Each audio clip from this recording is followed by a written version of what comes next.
My name is Dante Moreau. I'm a marathon runner who survived the first week of the zombie outbreak in Atlanta. I thought my biggest challenge was qualifying for the Olympics. I was wrong. When the dead started walking, my years of endurance training became the difference between life and death for 43 strangers trapped in a hotel with me. This is how we made it out alive. Before we start the video, let us know what country you are tuning in from in the comment section below. Perhaps we will make a story there. Let's begin. My name is Dante Moreau, and 7 days ago I was just another athlete chasing an Olympic dream.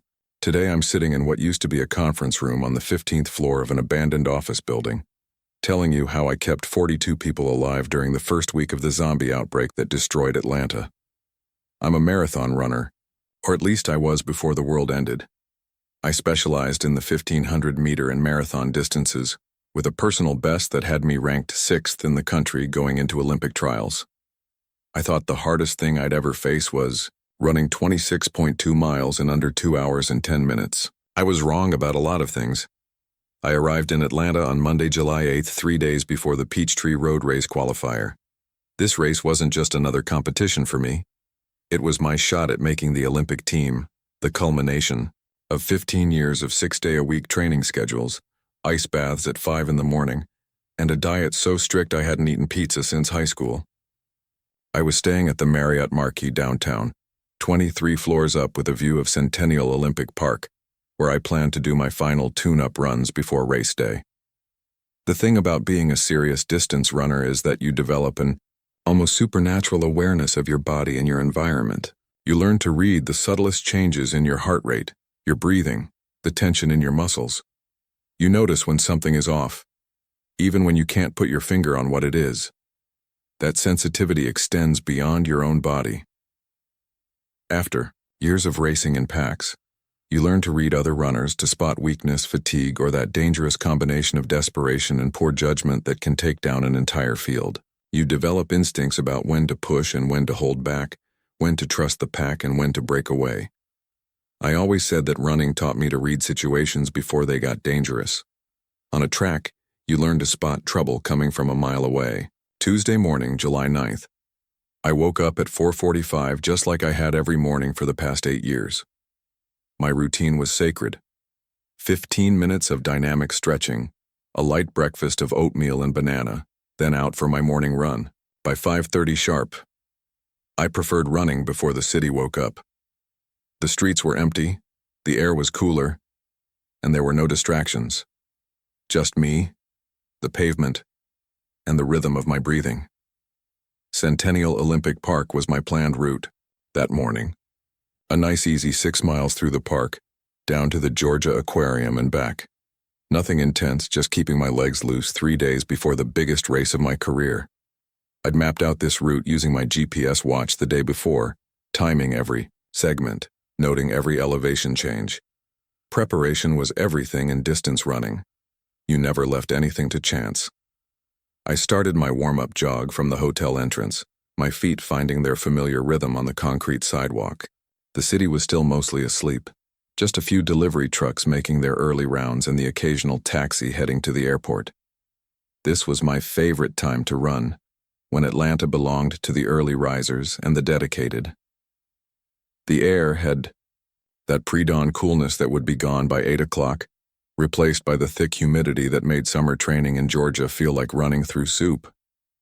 As I entered Centennial Olympic Park, I noticed something that made my runner's instincts twitch. There was a woman near the fountain, standing perfectly still in a way that didn't look natural. She was wearing what looked like a blood-stained apron, the kind you'd see at a butcher shop or maybe a restaurant kitchen. Even from a distance, I could tell something was wrong with the way she was standing. Every experienced runner knows the difference between normal fatigue and something being seriously wrong with your body. This woman looked like someone who'd hit the wall at mile 20, except she wasn't running a race.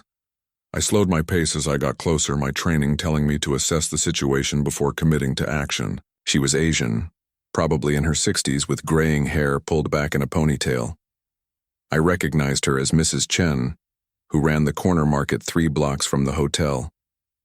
I'd bought energy bars and sports drinks from her just yesterday afternoon. But something was drastically wrong with her. appearance. Her skin had taken on a grayish pallor that reminded me of runners who'd pushed themselves into severe dehydration. Dark veins were visible under her skin, spiderwebbing across her arms and neck like someone had drawn on her with a black marker. The smart thing would have been to keep running. Every instinct I'd developed as an athlete was telling me to maintain distance, to observe and assess rather than engage. But my grandmother had raised me to help people in trouble, and Mrs. Chen was clearly in some kind of distress. I called out to her as I approached, asking if she needed help, if I should call an ambulance. That's when she turned toward me, and I saw something that made my blood go cold. Her eyes were completely white, like cataracts had formed overnight and covered her pupils entirely. When she opened her mouth, the sound that came out wasn't human. It was a wet, rattling moan that seemed to come from somewhere deep in her chest, like she was trying to speak through water. The sound made every hair on my arm stand up, triggering some primal alarm system that evolution had built into my nervous system. She lunged at me with surprising strength for someone who looked so sick. Her fingernails, which I now noticed, were longer and more yellow than they should have been, raked across my running shirt, tearing the fabric. I pushed her away instinctively, my athlete's reflexes kicking in before my brain could process what was happening. She stumbled backward but didn't fall, maintaining that unnatural balance that had first caught my attention. I should have stayed to help her. Should have called 911 and waited for paramedics.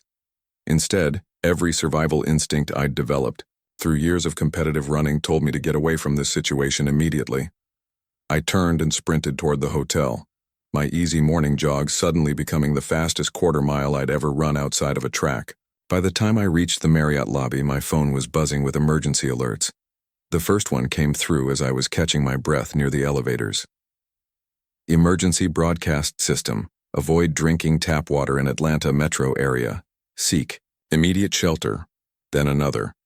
Reports of violent incidents across multiple cities. Remain indoors until further notice. The lobby was already filling with other hotel guests, most of them still in their pajamas or hastily thrown on clothes. The morning news was playing on the big screen TV near the registration desk, and what I saw there made my encounter with Mrs. Chen suddenly make terrible sense. Footage from Miami, Phoenix, Denver, and other cities showed the same thing I'd just witnessed. People with that same grayish skin and white eyes, moving in that same unnatural way, attacking anyone who got too close. The hotel manager, a nervous, thin man named Peterson who wore his stress in the sweat stains under his arms, was trying to maintain order while fielding phone calls from corporate headquarters. He kept reassuring everyone that this was a temporary situation, that the National Guard would restore order within hours. Peterson reminded me of those race directors who promise perfect weather right before a thunderstorm hits. He had that same desperate optimism of someone who was trying to maintain control of a situation that was rapidly spiraling beyond anyone's ability to manage. I found myself studying the other guests, applying the same analytical approach I used when sizing up competition before a race. There was a family with 2 young children, the parents trying to keep the kids calm while obviously terrified themselves. An elderly couple from Ohio who were in town to visit their grandchildren. A businessman who kept checking his phone and muttering about missing important meetings. A group of college students who'd been in Atlanta for some kind of conference. Each person was dealing with this crisis differently, and I was already starting to categorize them the way I'd categorize other runners in a pack race. I'd run in enough pack races to know how people behave when the pressure's on. Some surge ahead too early, burning energy they'll need later. Some fall back and wait, hoping others will do the hard work of setting pace. And some just freeze up, completely, overwhelmed by the intensity of competition. The same dynamics were already starting to play out in that hotel lobby, even though none of us fully understood what we were dealing with yet. Peterson made the decision to lock down the hotel around noon, after reports started coming in about the violence spreading throughout the city. The main entrances were secured, the elevators were restricted to hotel staff only, and guests were asked to remain on their assigned floors. We had 43 guests and 12 staff members effectively trapped together in a building that suddenly felt a lot smaller than it had that morning. I spent the afternoon glued to the news coverage, watching the same horrific scenes play out in city after city. The technical term the reporters kept using was infection, though nobody seemed to understand exactly what kind of infection could cause such dramatic and rapid changes in human behavior.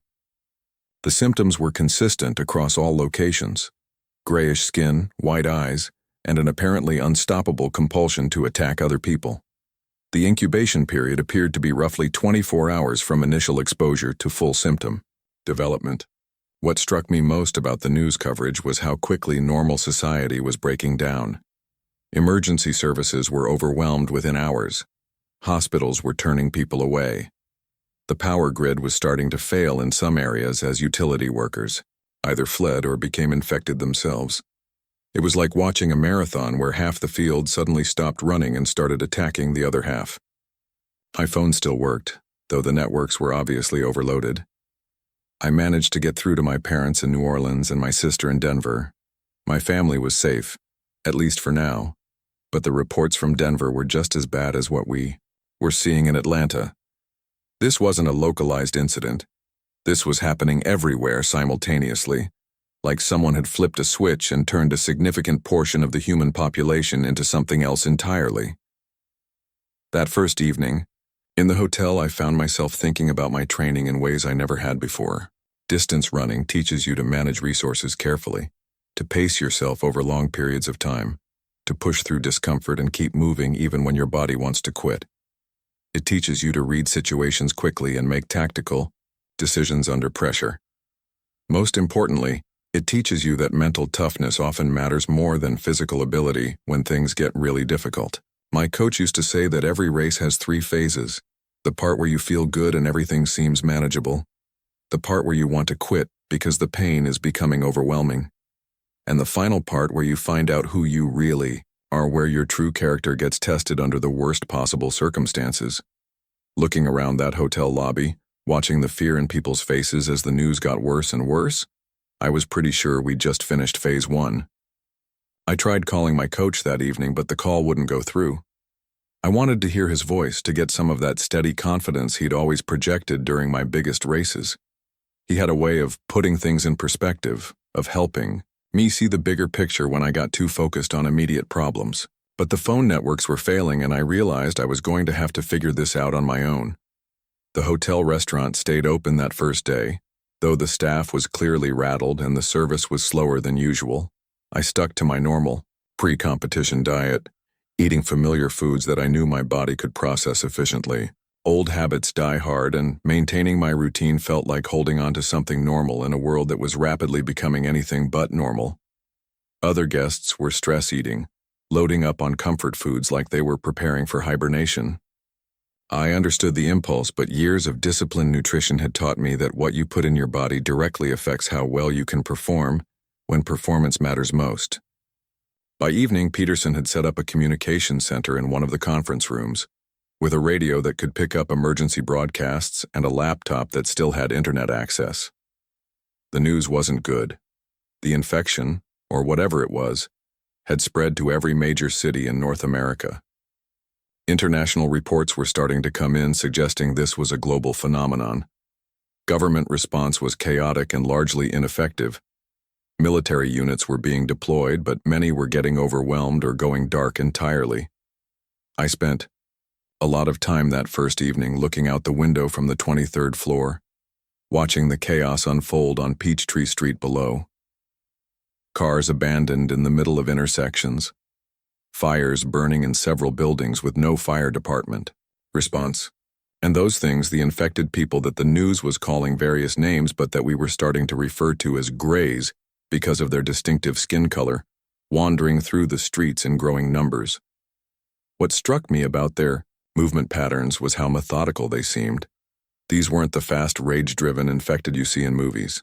They moved slowly, deliberately, like they were conserving energy for a very long journey.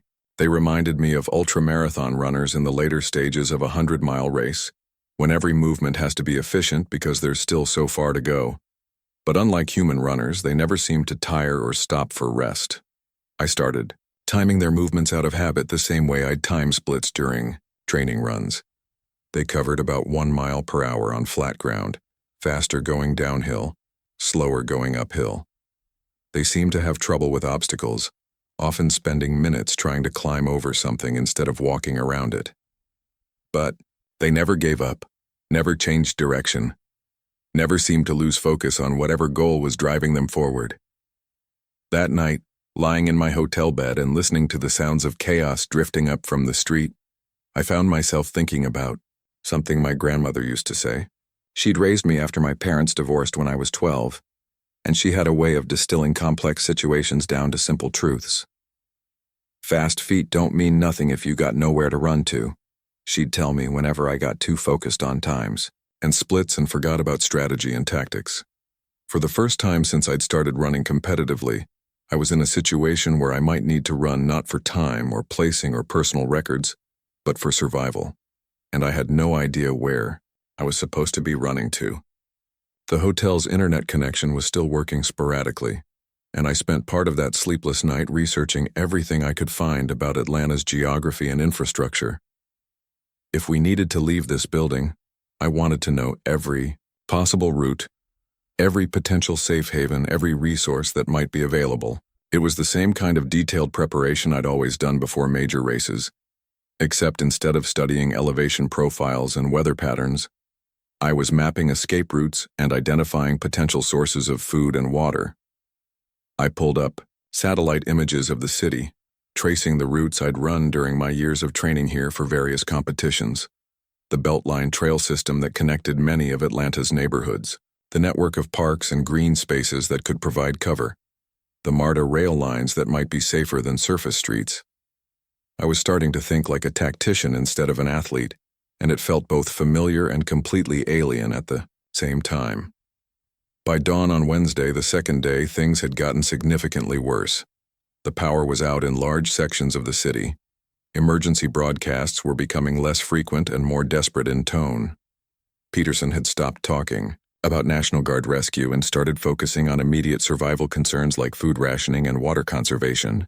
The transformation in his demeanor reminded me of watching a runner realize mid-race that they'd gone out too fast and were about to pay the price for poor pacing decisions. I volunteered to help with the inventory of hotel supplies, applying the same methodical approach I used for everything else. We had enough food for maybe 4 days if we were careful, enough water for about the same if the taps kept working. The hotel had backup generators, but fuel was limited. We were looking at the kind of resource management challenge that ultramarathon runners face, where every calorie and every ounce of water has to be allocated strategically over an unknown distance. Looking at our supplies and listening to the deteriorating situation outside, I realized we were facing a very simple mathematical problem. Our resources were finite and decreasing. The number of infected in the streets was growing exponentially, and nobody was coming to rescue us anytime soon. We were going to have to save ourselves, and that meant making some very difficult decisions about timing, routing, and acceptable risk levels. I'd always been a solo athlete, comfortable with individual responsibility and individual consequences. Sure, I'd train with groups sometimes, but when the starting gun fired, it was just me against the clock. This was different. For the first time in my life, other people's finish times mattered as much as mine. Maybe more. Wednesday morning brought a new reality that none of us were prepared for. I woke up before dawn as usual, but instead of heading out for my morning run, I found myself positioned at the window on the 23rd floor, watching Atlanta die in real time. The view from up there gave me a perspective that most survivors never had. I could see the entire downtown area, the major arteries, the patterns of movement that were developing as the city transformed into something unrecognizable. The Greys were everywhere now, not just scattered individuals like Mrs. Chen had been, but groups of them moving through the streets in loose formations. I started timing their movements like I'd time my running splits, because in distance running, data isn't just helpful, it's survival. What I discovered over those first few hours of systematic observation changed everything about how I thought. We'd need to approach our situation. These weren't the frenzied, fast-moving infected you see in movies. They moved with the deliberate pace of ultramarathoners in the final stages of a 100-mile race, when every step has to be calculated, and energy conservation becomes more important than speed. I timed them covering roughly 1 mile per hour on flat ground, slightly faster on downhill slopes, noticeably slower when they encountered obstacles or had to navigate uphill terrain. But the most important thing I noticed was their persistence. I watched one gray spend over an hour trying to climb over a parked car instead of simply walking around it. Another one got stuck in a revolving door and kept pushing in the same direction for 45 minutes before someone else pushed from the other side and freed it. They seemed to lack the problem-solving ability that living humans take for granted, but they made up for it with absolute determination. They never stopped, never rested, never changed direction once they'd locked onto a target. From my vantage point, I started to understand the geography of our situation in a way that would have been impossible from street level. The major roads were completely clogged with abandoned vehicles, making them essentially impassable for any kind of vehicle travel. But the smaller streets, the alleys, the pedestrian walkways that I'd used for training routes over the years, those were still relatively clear. The Greys seemed to follow the path of least resistance, sticking to main thoroughfares where they could move in straight lines, rather than navigating the more complex urban terrain. I'd run every major route through downtown Atlanta during my years of training for various competitions. All those early morning runs through empty streets, all those carefully mapped training routes, all that detailed knowledge of the city's layout that I'd accumulated purely for athletic purposes was starting to look like reconnaissance data. Every shortcut I'd discovered, every alley I'd used to avoid traffic, every park trail I'd memorized was potentially crucial information now. Peterson called a meeting in the main conference room that morning to discuss our situation and plan our next steps.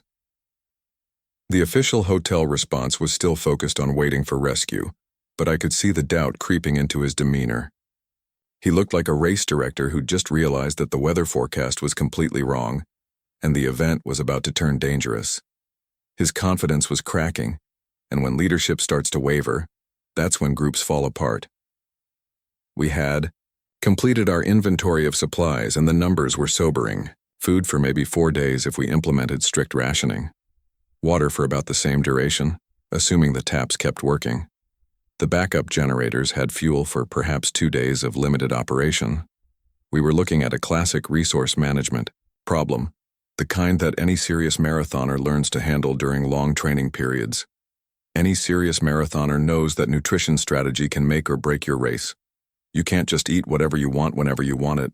You have to plan your intake carefully, timing your consumption to maximize energy availability while avoiding digestive issues that could derail your performance. The same principles applied to our situation, except instead of trying to finish a race in under 3 hours, we were trying to finish alive. I suggested we implement a rationing system based on metabolic needs rather than equal distribution. Larger people needed more calories. People doing physical work needed more food. Children and elderly needed special consideration. It was the same approach sports nutritionists use when designing feeding strategies for endurance athletes. Some people in the group didn't like the idea of unequal distribution, but I pointed out that keeping our strongest members at peak performance was essential for everyone's survival. The psychological dynamics in the group were becoming more apparent as the stress increased. I'd always been a solo athlete, comfortable with individual responsibility and self-reliance. Sure, I'd train with groups sometimes, but when the starting gun fired, it was just me against the clock. This was different. For the first time in my life, other people's performance mattered as much as mine, maybe more. I was having to learn team dynamics under the worst possible circumstances. There was Dr. Martinez, a cardiologist from Emory, who had natural leadership qualities and medical knowledge that made him invaluable. Sarah and Tom, the couple with 2 young children, who were obviously struggling with the impossible task of keeping their kids calm in a terrifying situation. The elderly couple from Ohio, Frank and Margaret, who had decades of life experience but limited physical capabilities. The group of college students who seemed to think this was some kind of adventure game rather than a life or death situation. I'd run in enough pack races to know how people behave when the pressure's on. Some surge ahead too early, burning energy. They'll need later and potentially taking others down with them. Some fall back and wait, hoping someone else will do the hard work of setting pace and making tactical decisions. Some maintain steady effort and work cooperatively with the group. And some just freeze up completely, overwhelmed by the intensity of the situation and unable to contribute anything useful. The college students were the surge-ahead type, full of energy and bad ideas about making heroic solo runs for supplies. Frank and Margaret were holding back, trying not to be a burden but also not able to contribute much to group efforts. Dr. Martinez and I were naturally falling into the steady effort category, taking on more responsibility as the situation demanded. Sarah and Tom were focused entirely on their children, which I understood, but which also made them unpredictable from a tactical standpoint. By midday Wednesday, we lost our first person, and it wasn't to the infection. One of the college students, a kid named Jake who'd been talking about making a supply run to the convenience store across the street, decided to try it on his own. He used the fire escape to get down to street level, thinking he could move fast, enough to avoid the graze and make it back with food and water. I watched the whole thing from the window, and it was like watching a runner make every possible tactical error in the span of 10 minutes. He went out too fast, sprinting when he should have been pacing himself. He chose the most direct route, instead of the safest one. He didn't have an exit strategy or contingency plan. Most importantly, he underestimated his competition. The Greys might move slowly, but they don't get tired, they don't lose focus, and they don't give up. Jake made it to the store and got inside, but he'd attracted attention from every Grey within a 3-block radius. They started converging on the building with that same methodical persistence I'd been observing. By the time he realized his mistake and tried to leave, there were at least 50 of them surrounding the store. He was trapped, and we could all see it happening from our window. Every runner learns from watching others' mistakes. Poor pacing, wrong equipment, bad route planning, inadequate preparation, they all lead to DNF, did not finish. In racing, that just means you don't get a time and you have to try again next week. The stakes here were considerably higher. Jake's mistake cost him his life, but it also provided the rest of us with crucial tactical information about how not to approach this situation. The group's reaction to Jake's death revealed a lot about everyone's psychological state and coping mechanisms. The other college students were devastated, suddenly realizing this wasn't a game. Dr. Martinez immediately started talking about learning from the incident and improving our planning. Sarah and Tom used it as a teaching moment with their kids about the importance of following group decisions. Frank and Margaret withdrew even further, becoming more convinced that we were all doomed. I found myself analyzing Jake's failed attempt, like I would analyze a race that went wrong. Where did his strategy break down? What could he have done differently? What lessons could we extract that would help us avoid similar mistakes?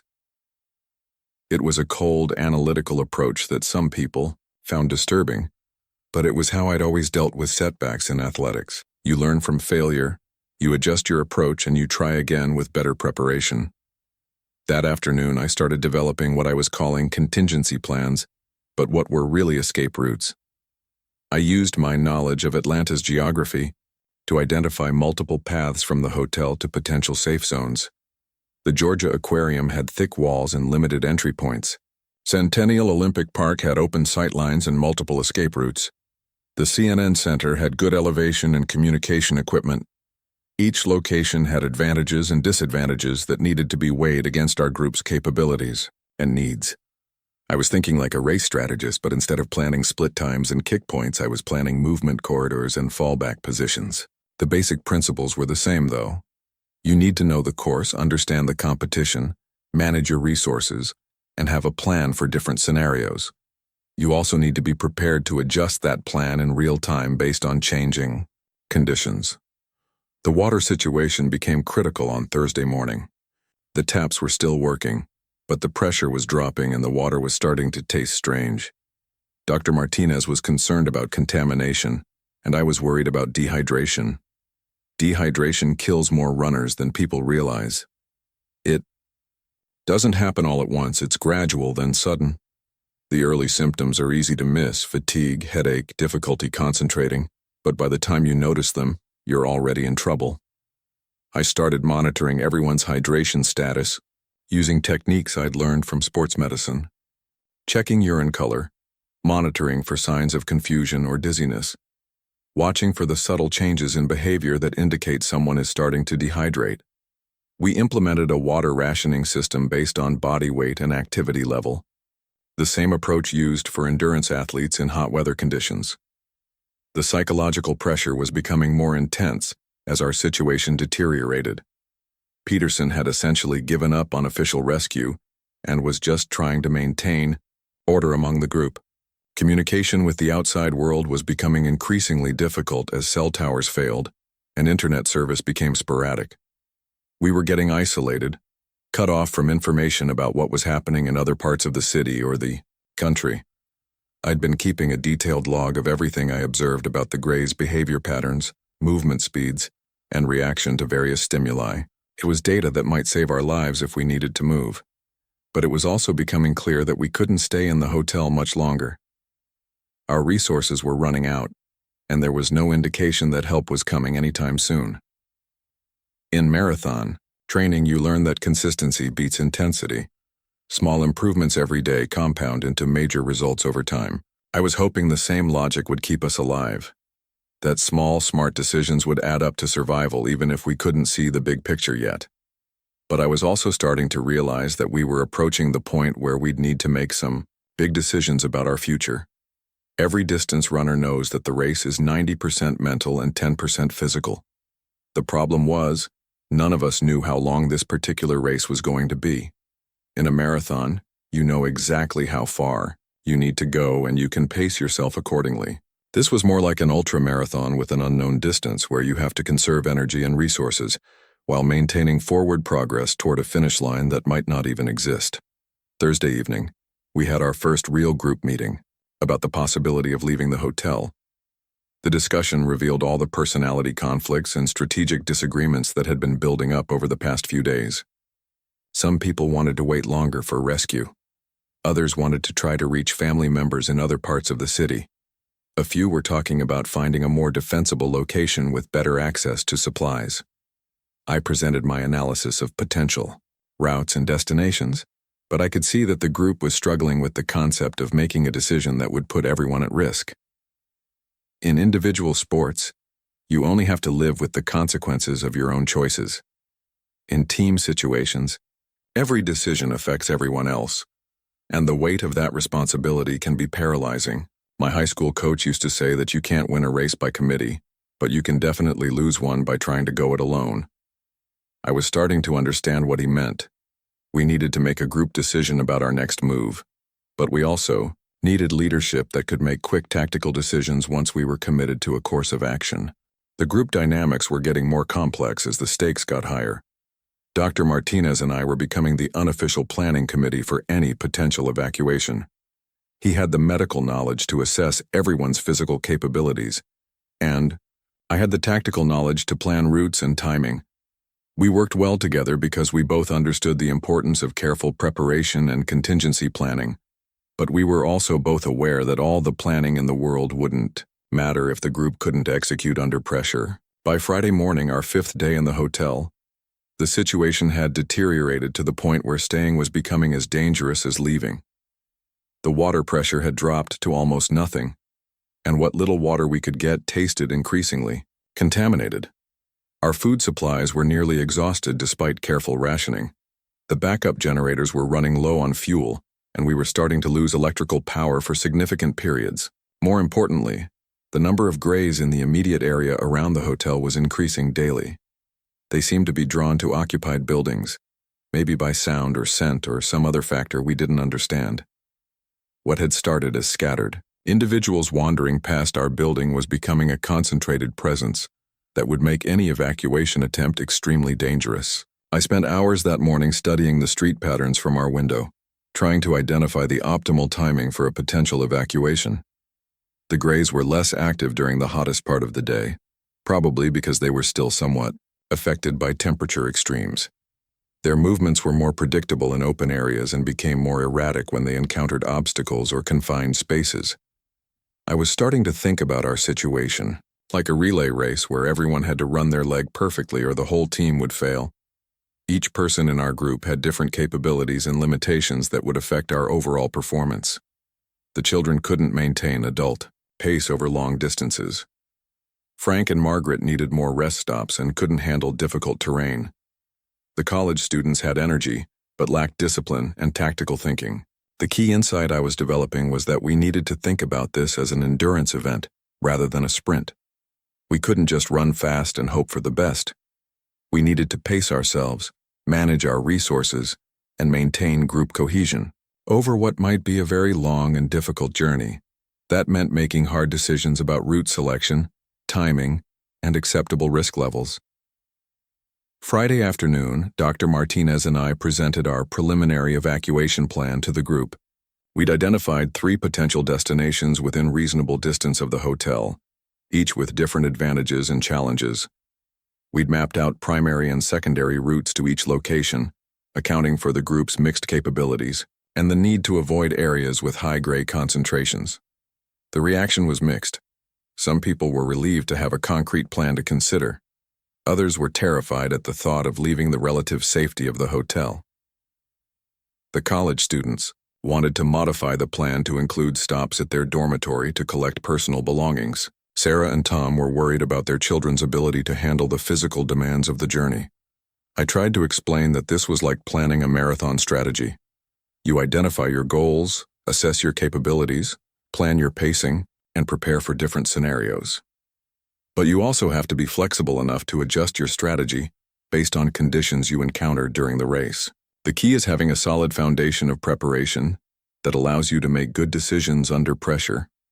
That evening, we received our last communication from the outside world, a weak radio signal from what might have been a military unit somewhere in the city, reporting that evacuation efforts had been suspended and that survivors were advised to shelter in place indefinitely. The message was brief and not very informative, but it confirmed what we'd already begun to suspect. We were on our own and we were going to have to save ourselves.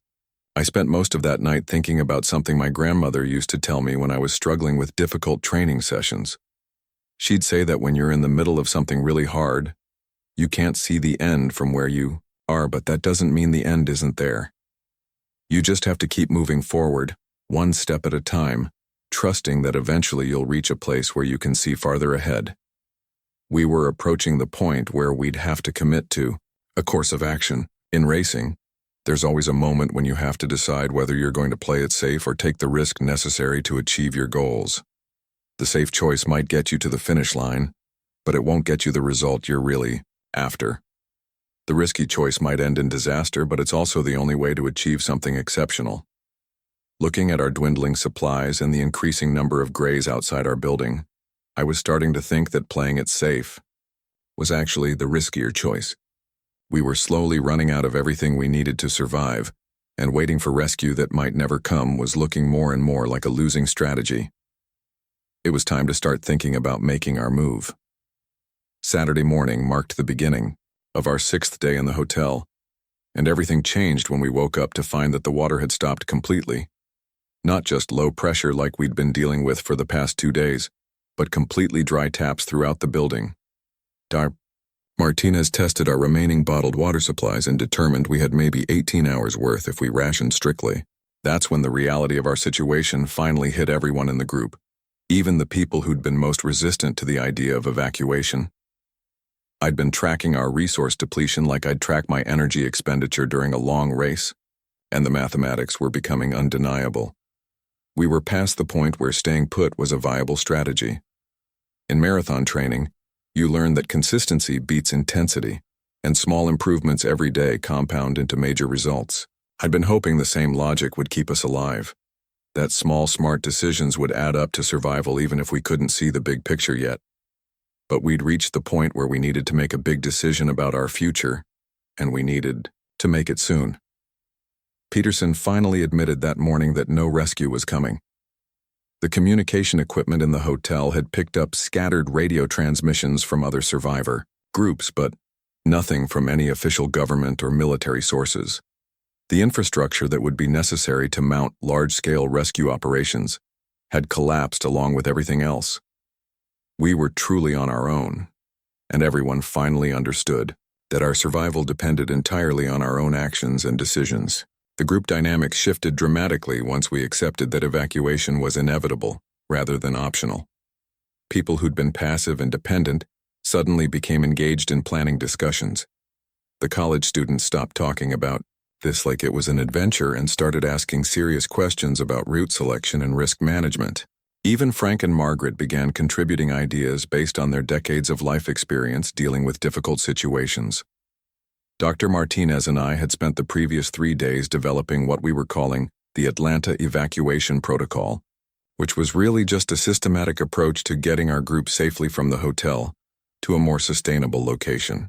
We'd identified 3 potential destinations, each with different advantages and challenges, and we'd mapped primary and secondary routes to each location based on my knowledge of the city's geography and the behavioral patterns I'd observed in the Grays.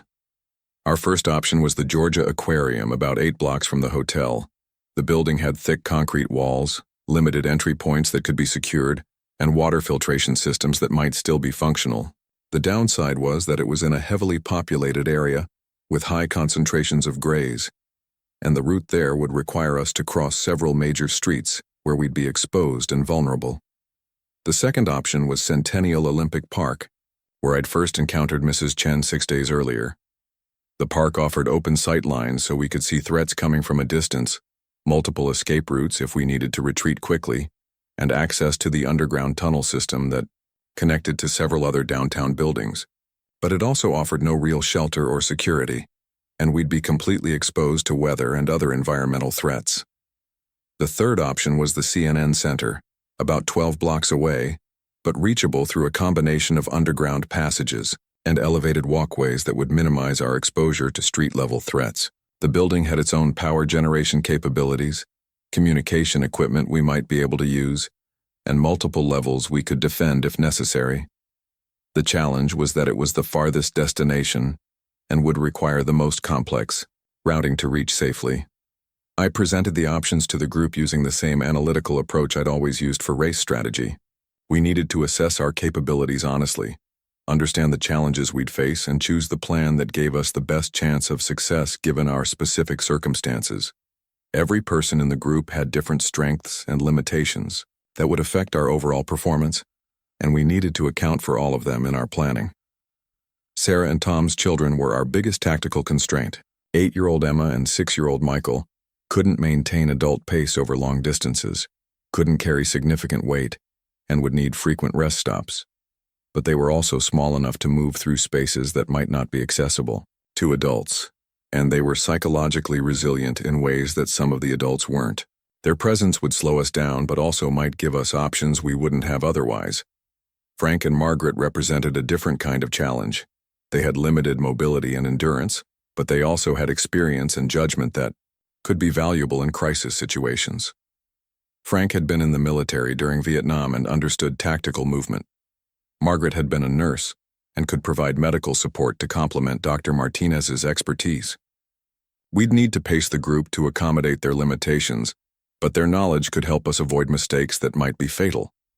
The college students had energy and physical capability, but they also had poor impulse control and a tendency to make decisions without considering consequences.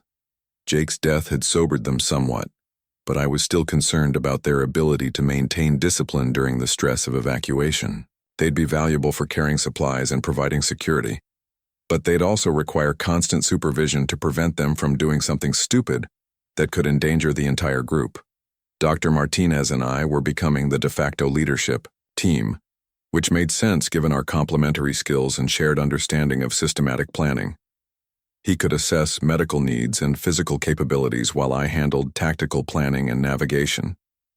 We worked well together because we both understood the importance of thorough preparation and the ability to adapt plans based on changing conditions. I spent Saturday afternoon conducting what I called reconnaissance from the hotel windows, but what was really just extended observation of gray behavior patterns in the area around our building.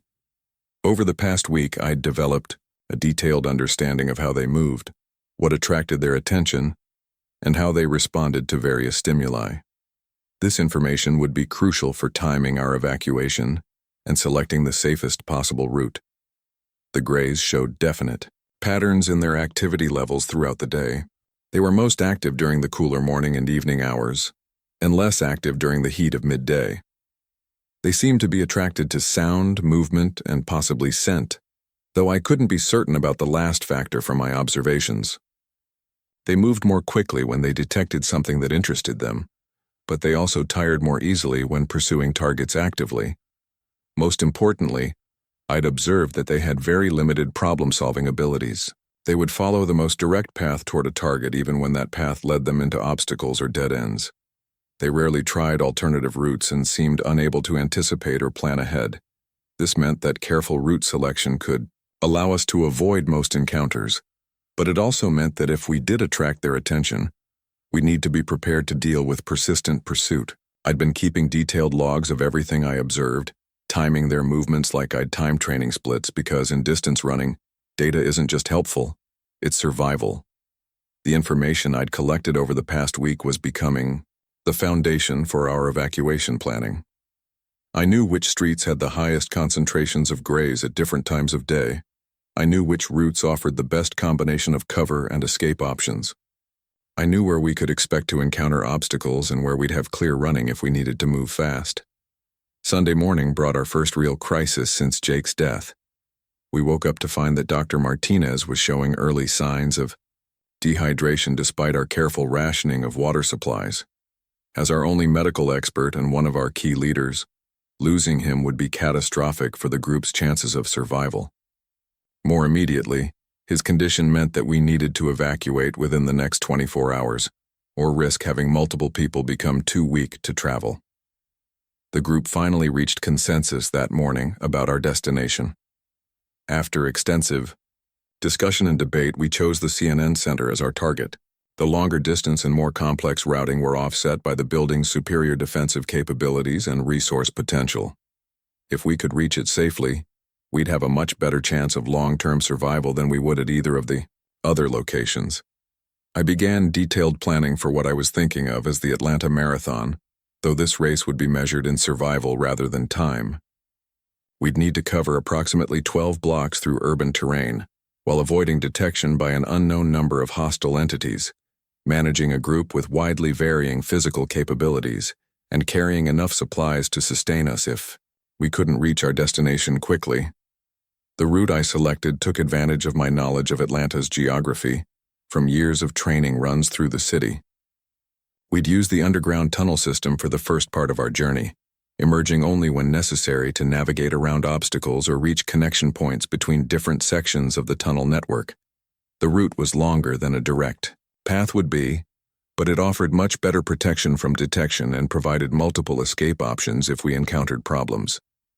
I explained the route to the group using a large map I'd found in the hotel's business center, marking our planned path, alternative routes, and potential danger points. Every person needed to understand not just where we were going, but why we were going that way and what we'd do if we encountered different types of problems along the way. In team athletics, everyone needs to understand the strategy so they can make good decisions when situations change rapidly and there's no time for detailed discussion. Our departure would be timed for the early afternoon, when gray activity was at its lowest point based on my observations. We'd move in a single group rather than splitting up, because our tactical advantages came from coordination and mutual support rather than speed or stealth. We'd travel light, carrying only essential supplies and equipment that directly supported our survival needs. Each person was assigned specific responsibilities based on their capabilities and the group's needs. Dr. Martinez would monitor everyone's medical condition and manage our first aid supplies. Sarah and Tom would be responsible for their children, plus coordination with other group members who might need assistance. Frank would handle navigation backup and tactical advice. Margaret would manage our water and food supplies during the journey. The college students would carry the heaviest equipment and provide security at the front and rear of our formation. My role was overall tactical leadership and navigation, which meant making real-time decisions about route adjustments, timing, and risk management as conditions changed during our evacuation. I'd also serve as the point person for any encounters with grays, since my athletic conditioning gave me the best chance of escaping if we attracted unwanted attention and needed someone to draw pursuit away from the group. Sunday afternoon was spent in final preparations that reminded me of the hours before a major race. Everyone was nervous but focused, going through equipment checks and mental rehearsals of their assigned roles. The atmosphere was tense, but determined, with none of the panic or despair that had characterized our earlier discussions about leaving the hotel. We'd moved past the fear of making a decision to the challenge of executing that decision successfully. I conducted a final reconnaissance session from the hotel windows, checking gray positions and movement patterns in the areas we'd need to traverse. The numbers were higher than I'd prefer, but they were distributed in ways that suggested our planned route would allow us to avoid most concentrations if our timing was accurate. Weather conditions were favorable, with overcast skies that would provide some protection from heat stress during our journey. That evening, we held what might be our last group meeting in the hotel. I reviewed the evacuation plan one final time, emphasizing the importance of maintaining group cohesion and following tactical discipline even if situations became chaotic or frightening. In endurance athletics, race plans often fall apart when conditions become difficult, but athletes who stick to their fundamental strategies usually perform better than those who panic and abandon their preparation. Dr. Martinez addressed the medical aspects of our journey, explaining the signs of heat exhaustion, dehydration, and exhaustion that people should watch for in themselves and others. He distributed our remaining medical supplies among several group members so that if something happened to him, we'd still have access to basic first aid capabilities. His condition had stabilized with the last of our emergency hydration supplies, but he was still weaker than optimal for a physically demanding evacuation. The children seemed to understand the seriousness of our situation without being overwhelmed by fear. Sarah and Tom had done an excellent job of preparing them psychologically while maintaining the sense of security that children need to function effectively under stress. Emma and Michael knew their roles in our evacuation plan and had practiced the basic movements and signals we'd use during the journey. Frank shared some observations about tactical movement that proved he hadn't lost any of his military instincts, despite being in his 70s. His advice about maintaining situational awareness and avoiding tunnel vision during stressful situations was exactly the kind of practical wisdom that could make the difference between success and disaster. Margaret had organized our portable supplies with the efficiency of someone who'd spent decades managing household logistics under challenging conditions. The college students had matured considerably since Jake's death, transforming from liability into genuine assets for our evacuation. They'd taken their security responsibilities seriously and had practiced the movement techniques and communication signals we'd need during the journey. Their physical capabilities would be crucial if we encountered situations that required heavy lifting, rapid movement, or defensive actions. As Sunday night approached, I found myself thinking about something my high school coach used to tell me before important races. He'd say that all the training in the world doesn't matter if you can't execute when it counts, but if you trust your preparation and stay focused on the fundamentals, your body will know what to do even when your mind is overwhelmed by pressure and uncertainty. We were as prepared as we could be given our circumstances and resources. We had a solid plan based on careful observation and analysis. We had clear roles and responsibilities for every group member. We had backup plans for the most likely contingencies we might encounter. Most importantly, we had reached genuine consensus about our goals and methods, which meant everyone was committed to making our evacuation succeed. But I also knew that no plan survives contact with reality unchanged, and our success would ultimately depend on our ability to adapt and make good decisions under pressure. Every distance runner knows that the race is 90% mental and 10% physical. The problem was none of us knew how long this particular race was going to be, and we couldn't pace ourselves for an unknown distance. Monday morning would bring our moment of truth. After 6 days of preparation, analysis, and planning, we'd finally discover whether our strategy was sound and our execution was sufficient. I'd always been obsessive about course maps and elevation profiles when preparing for races, analyzing every detail that might affect performance and developing contingency plans for different scenarios. Turns out that same attention to detail was about to become a lot more important than qualifying times or personal records. Looking around at our group that final evening, I realized we'd become something more than just random people trapped together by circumstances. We'd developed the kind of trust and coordination that teams need to achieve difficult goals under pressure. Everyone understood their role and was committed to the group's success. We were ready to find out whether that would be enough to reach safety in a world that no longer offered any guarantees about anything. Monday morning arrived with the weight of inevitability that every serious athlete recognizes. This was race day, except instead of competing for times or medals, we were running for our lives. I woke up at 4:30 as I had every morning for the past 8 years, but instead of preparing for a training run, I was preparing to lead 41 people through 12 blocks of zombie-infested Atlanta to what we hoped would be safety. The hotel felt different that morning, like a starting line area before a major competition. Everyone was moving with purpose, checking their equipment one final time, going through mental rehearsals of their assigned roles. The nervous energy was familiar, but the stakes were higher than any race I'd ever entered. In marathon competition, failure means a bad time and disappointment. Here, failure meant death for people who were counting on me to get them through this safely. Our final supply inventory revealed the mathematical reality of our situation. We had enough water for maybe 6 hours if we rationed carefully, enough food for one small meal per person, and no realistic prospect of resupply until we reached the CNN center. Dr. Martinez was still showing signs of dehydration despite our efforts to stabilize his condition, which meant we needed to complete our evacuation quickly or risk having him become unable to travel at all. I explained it to the group like a relay race where everyone had to run their leg perfectly, or the whole team would fail. The difference was, if we dropped the baton here, there wouldn't be another chance to pick it up. Each person had specific responsibilities that were crucial to our overall success, and everyone needed to execute flawlessly under conditions that would be more stressful than anything most of them had ever experienced. At 11 o'clock, I conducted my final reconnaissance from the 23rd floor windows.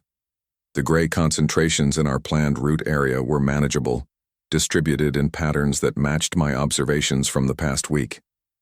Weather conditions were optimal, with overcast skies that would prevent heat stress and moderate temperatures that would allow us to maintain pace without excessive fatigue.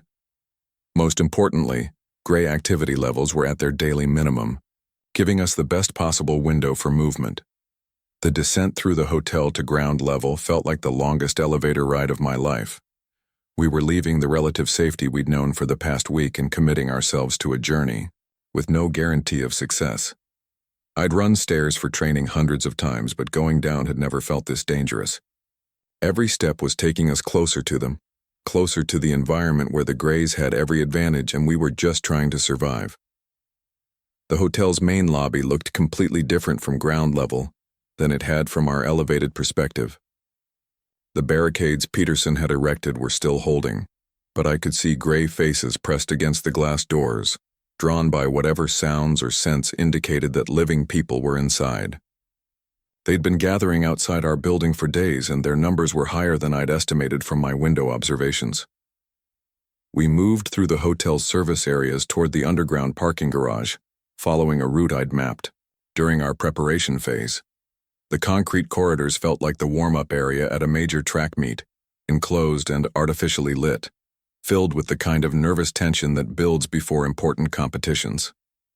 But instead of other athletes getting ready to race, we were surrounded by the constant, low-level threat of death waiting just outside our protective barriers.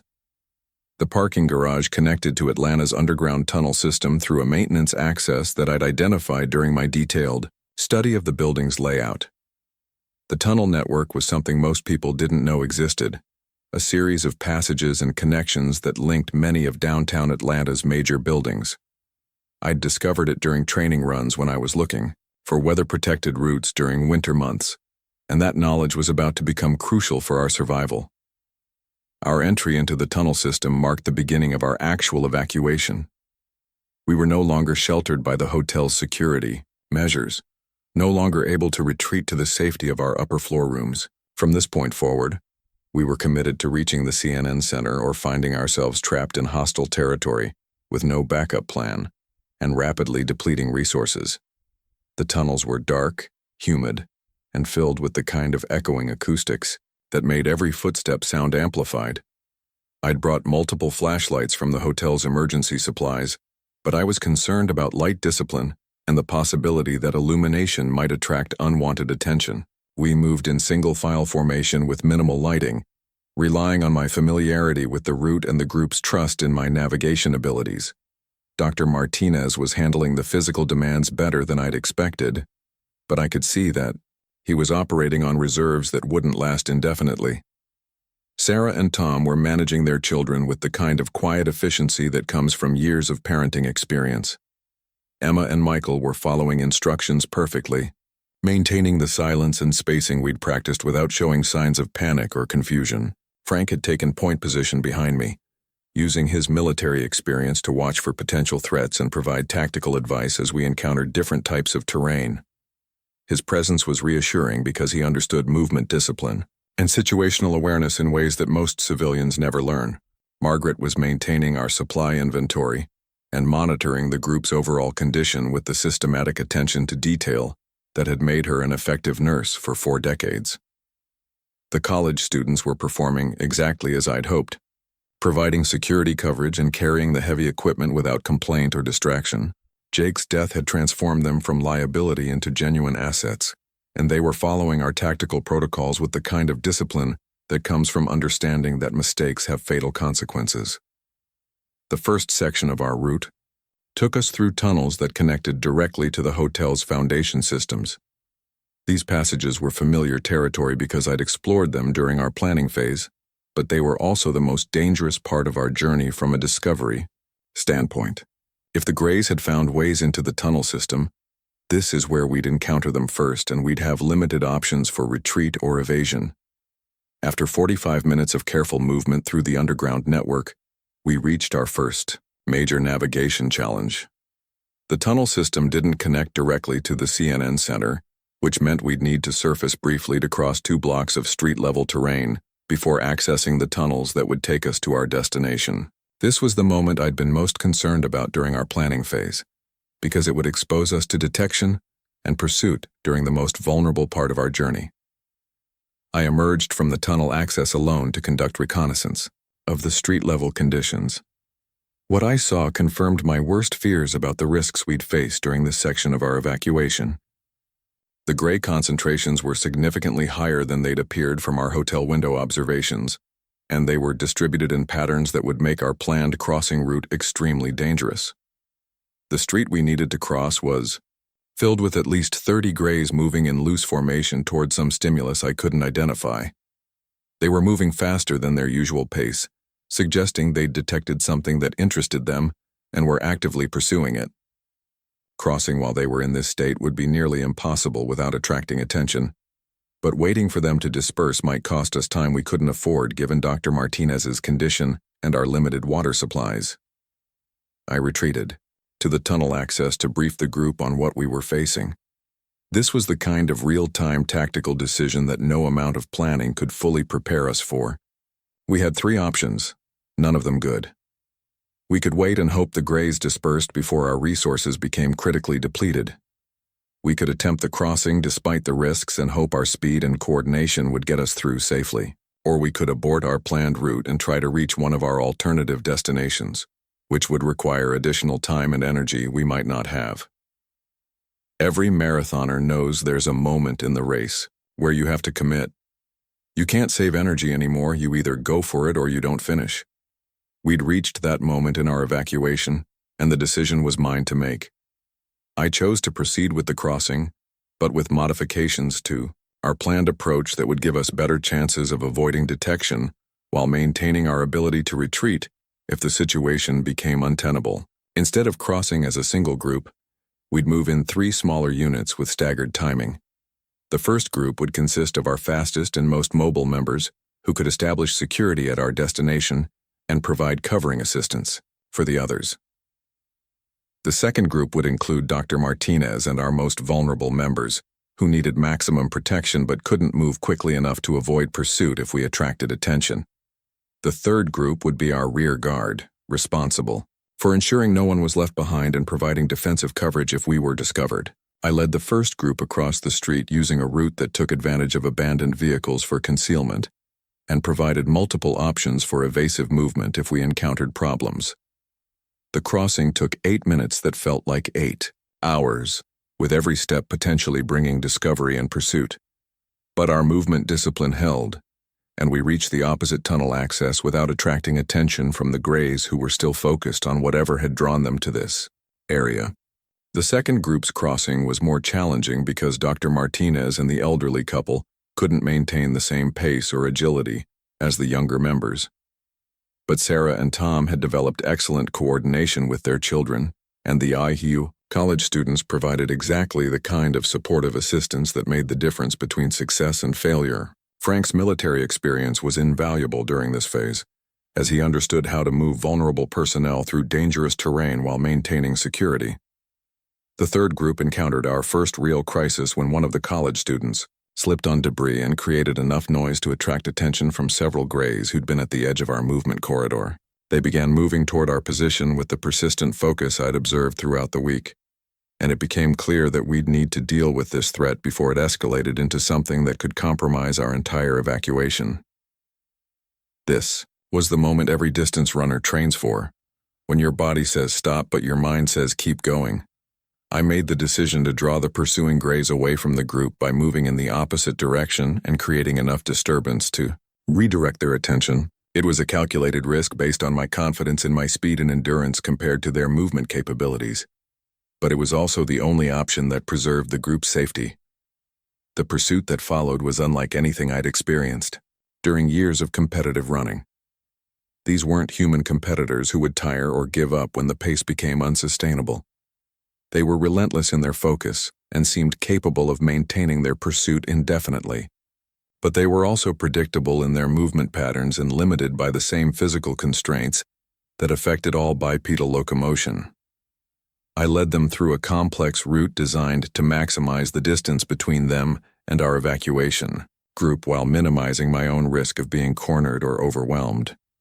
The key was maintaining just enough separation to stay safe, while ensuring they remained focused on pursuing me rather than returning to investigate the area where they'd first detected our presence. It was like controlling the pace in a distance race, except instead of managing my energy expenditure, I was managing pursuit dynamics with life or death consequences.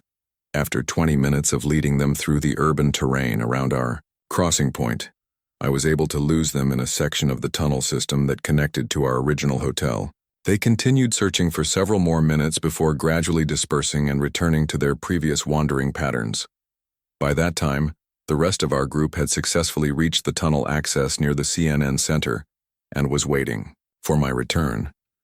Rejoining the group felt like reaching a checkpoint in an ultramarathon where you could finally see the next section of the course ahead of you.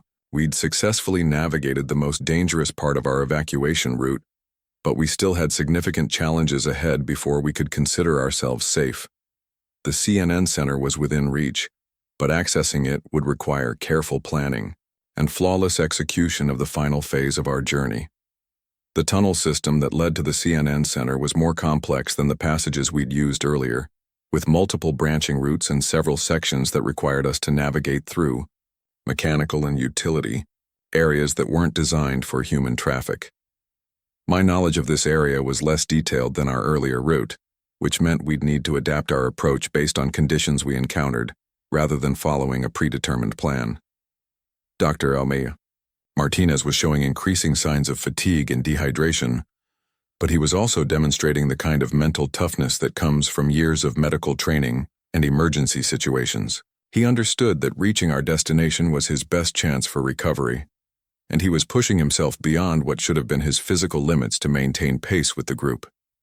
The children were handling the stress and physical demands better than most of the adults, displaying the kind of resilience that children often show in crisis situations when they feel secure in their adult leadership. Emma and Michael had followed every instruction perfectly throughout our evacuation, and their calm behavior was helping maintain group morale during the most challenging parts of our journey. As we approached the final section of tunnels that would bring us to the CNN Center, I realized we'd accomplished something that seemed impossible just a week ago. We'd successfully evacuated 41 people from a compromised position through hostile territory to what we hoped would be a more secure location. We'd maintained group cohesion under extreme stress, adapted our plans based on changing conditions, and executed complex tactical movements without losing anyone to injury or enemy action. But I also knew that reaching the CNN Center was just the first step in what would be a much longer journey of survival in this transformed world. This was like hitting the first major checkpoint in an ultramarathon where the real race was just beginning. We'd proven we could work together effectively under pressure, but we'd also learned that our survival would depend on our ability to continue adapting and improving our capabilities as conditions continued to evolve. The final approach to the CNN Center required us to surface one more time to access the building's entrance systems. This emergence point was much more defensible than our street crossing had been, but it also represented our last opportunity to retreat if we discovered that our destination was compromised or inaccessible.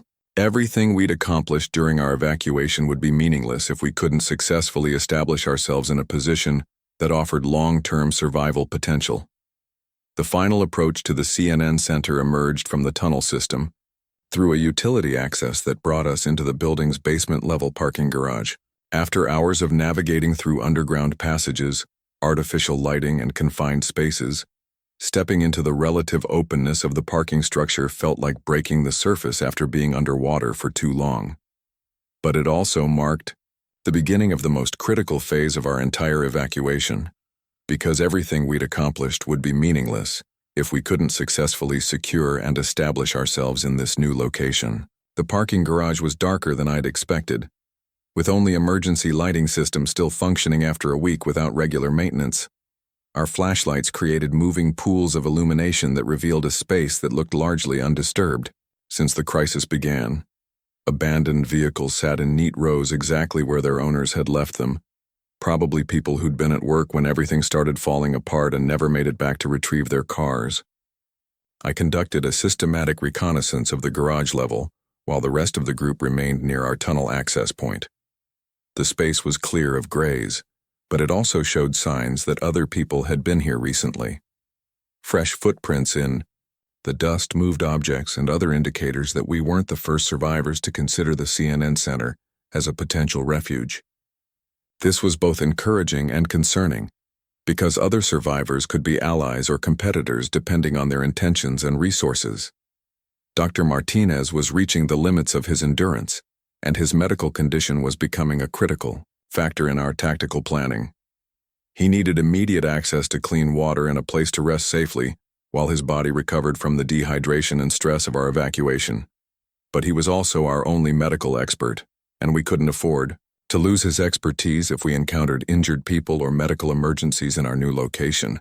The building's elevator systems were non-functional, which meant we'd need to use the stairwells to access the upper levels where the CNN Center's main facilities were located. This presented a significant challenge for our group, particularly for Frank and Margaret, who were already exhausted from our tunnel journey, and for Dr. Martinez, who was operating on reserves that were nearly depleted. I decided to establish a temporary base of operations in the parking garage while conducting reconnaissance of the upper levels. This would allow our most vulnerable members to rest and recover, while I assessed the security and resource situation in the main building. It was a risk to split our group after working so hard to maintain cohesion during the evacuation, but it was a calculated risk based on our immediate tactical needs and long-term survival requirements. Frank volunteered to accompany me on the reconnaissance mission, drawing on his military experience to provide tactical advice and security support. His offer was exactly what I needed, because exploring an unknown building alone would have been dangerous, but taking too many people would have left our base camp vulnerable and created more noise and movement that might attract attention. The stairwell that connected the parking garage to the main building levels was a concrete shaft that seemed to amplify every sound we made. Each footstep echoed upward and downward in ways that made stealth nearly impossible, but we needed to understand what we were dealing with in terms of building security, resource availability, and potential threats before we could make informed decisions about our long-term survival strategy. The CNN Center's main lobby was a vast open space that had been designed to accommodate thousands of visitors daily during normal operations. Now it was empty, except for abandoned security stations, scattered personal belongings, and the kind of debris that accumulates when large numbers of people evacuate quickly under emergency conditions. The space felt simultaneously familiar and alien, like visiting a place you knew well during a dream where everything was slightly wrong. What struck me immediately was how defensible the lobby area could be with proper preparation. The main entrances were heavy glass doors that could be secured or barricaded, and the open floor plan provided excellent sight lines for detecting approaches from multiple directions. The building's design included multiple levels that could serve different functions, and the communication equipment that CNN had used for broadcasting was still potentially functional if we could restore power to the building. Frank's tactical assessment was more systematic than mine, drawing on decades of military experience with building clearing and defensive positioning. He identified the critical control points we'd need to secure, the potential weak spots that could be exploited by hostile forces, and the resource areas that would be essential for long-term occupancy. His analysis confirmed my initial impression that the CNN Center could be an excellent base of operations if we could successfully establish control over the key areas. Our exploration of the upper levels revealed that we weren't the first people to recognize the building's potential as a survival location. The newsroom areas showed clear signs of recent habitation, with sleeping areas, food storage, and crude but effective defensive preparations that indicated other survivors had been living here for several days. This discovery created a completely new tactical situation that we hadn't anticipated during our planning phase. The evidence suggested that the other survivors had left recently, possibly within the past 24 hours. Their preparations were too extensive to abandon voluntarily, which meant they'd either moved to a better location or been forced to evacuate by circumstances we didn't yet understand. Either possibility had significant implications for our own survival plans, and we needed more information before we could make safe decisions about establishing ourselves in this location. Frank and I returned to the parking garage to brief the rest of our group on what we'd discovered. The presence of other survivors complicated our situation considerably, because we didn't know their intentions, capabilities, or current location. They could return at any time, and we had no way of knowing whether they'd be friendly toward new arrivals or see us as competitors for resources and territory. Dr. Martinez's condition had deteriorated during our reconnaissance mission, and he was now showing clear signs of severe dehydration and exhaustion. We needed to get him to a safe location with access to clean water immediately, but we also needed to resolve the uncertainty about the other survivors before we could commit to staying in the CNN Center long term. I made the decision to establish our group in the building's lower-level areas while maintaining security watches for the return of the previous occupants. This approach would allow us to access the building's resources while minimizing the risk of confrontation with people whose intentions were unknown. It was another calculated risk, but our tactical situation didn't offer any options that were completely safe.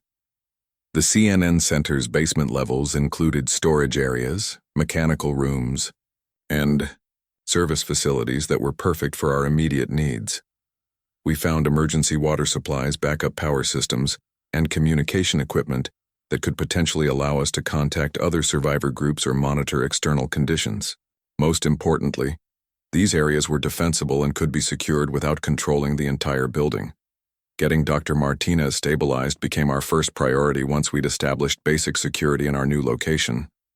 Margaret's nursing experience was invaluable during this phase, as she understood fluid replacement protocols and could monitor his recovery progress, while I focused on securing our perimeter and organizing our defensive preparations.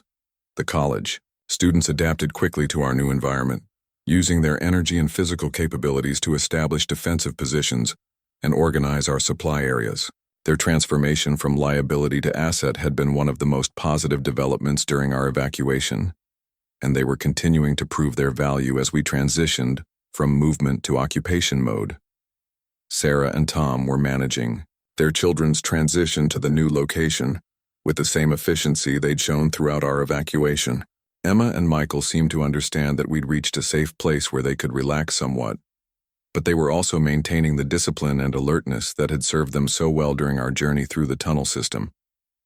By late afternoon, we'd established a functional base camp in the CNN Center's lower levels and had begun systematic exploration of the building's resources and defensive capabilities. The backup power systems were operational, which meant we had lighting and could potentially power some of the communication equipment. The water systems were still functional, providing us with the first clean, unlimited water supply we'd had since leaving the hotel.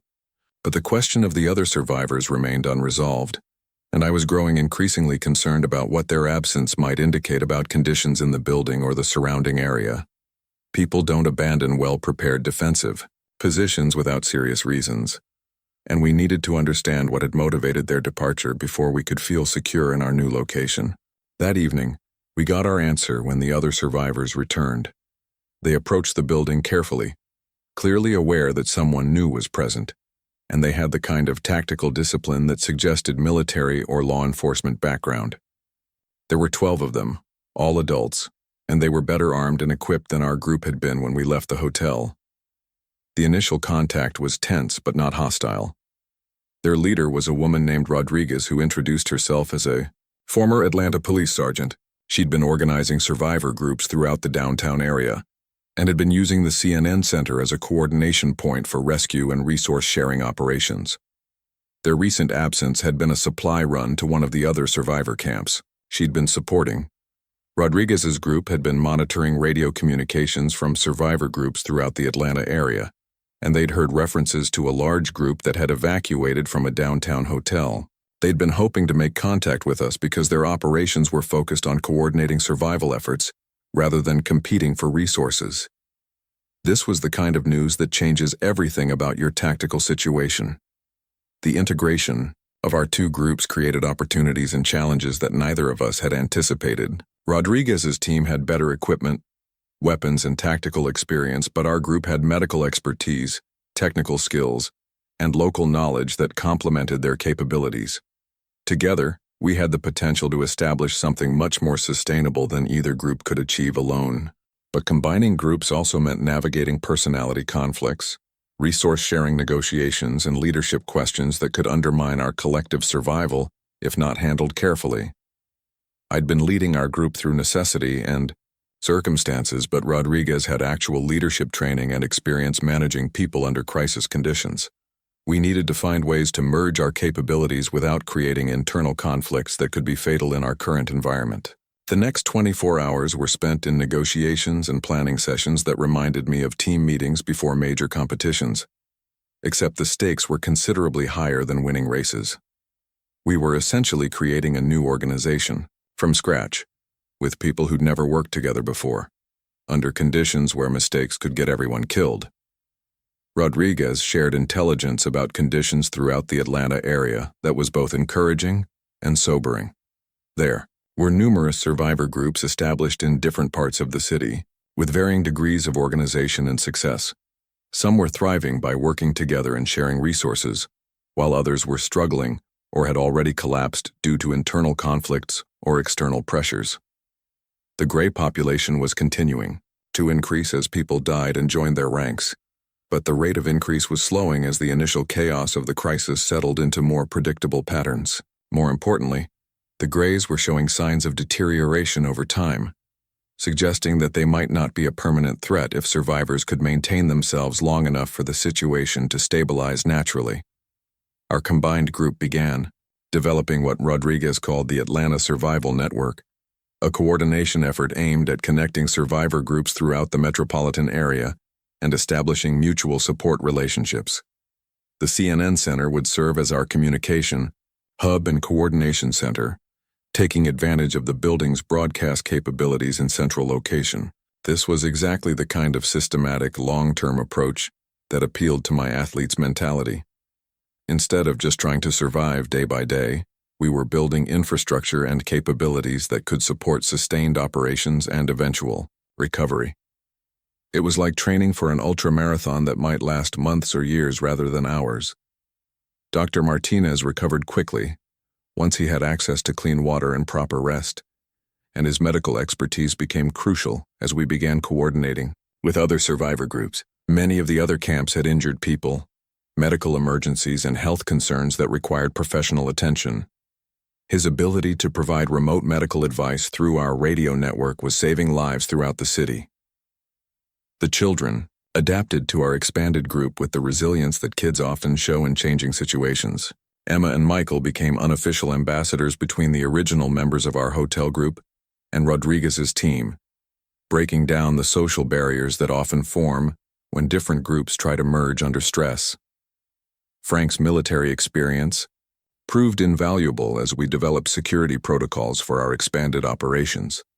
His knowledge complemented Rodriguez's law enforcement background, creating a comprehensive approach to defensive planning that accounted for both external threats and internal security concerns. Margaret's organizational skills became essential as we managed increasingly complex supply distribution and resource-sharing operations. Her nursing background helped her understand the medical needs of the various survivor groups we were supporting, while her decades of household management experience translated perfectly to logistics coordination under crisis conditions. The college students became our primary reconnaissance and courier team, using their energy and mobility to maintain contact with other survivor groups and gather intelligence about changing conditions throughout the city. Their transformation from liability to essential personnel was complete, and they were taking on responsibilities that would have been unthinkable just 2 weeks earlier.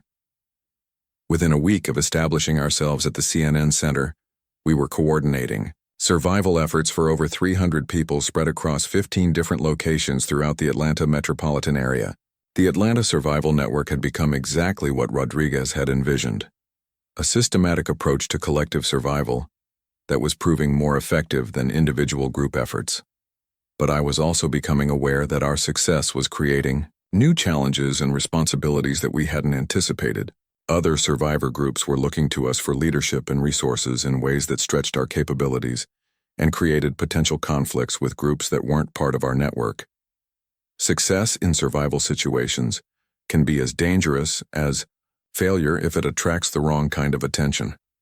The network was growing faster than our ability to maintain security and quality control, and I was starting to see patterns that reminded me of what happens in distance running when athletes try to maintain paces that are faster than their current conditioning can support. Eventually, something gives way, and the consequences can be catastrophic if you're not prepared to adjust your strategy. I began developing contingency plans for what I was privately calling network fragmentation scenarios, situations where our coordination efforts might collapse due to internal conflicts, resource shortages, or external pressures. These plans weren't pessimistic thinking. They were the same kind of race strategy development I'd always done, preparing for multiple scenarios so we could adapt quickly when conditions changed. The Atlanta Survival Network was working, but it was also becoming something larger and more complex than any of us had originally envisioned. We were building the foundation for whatever would come next in this transformed world, and the decisions we made now would affect not just our immediate survival, but the long-term recovery of our entire community.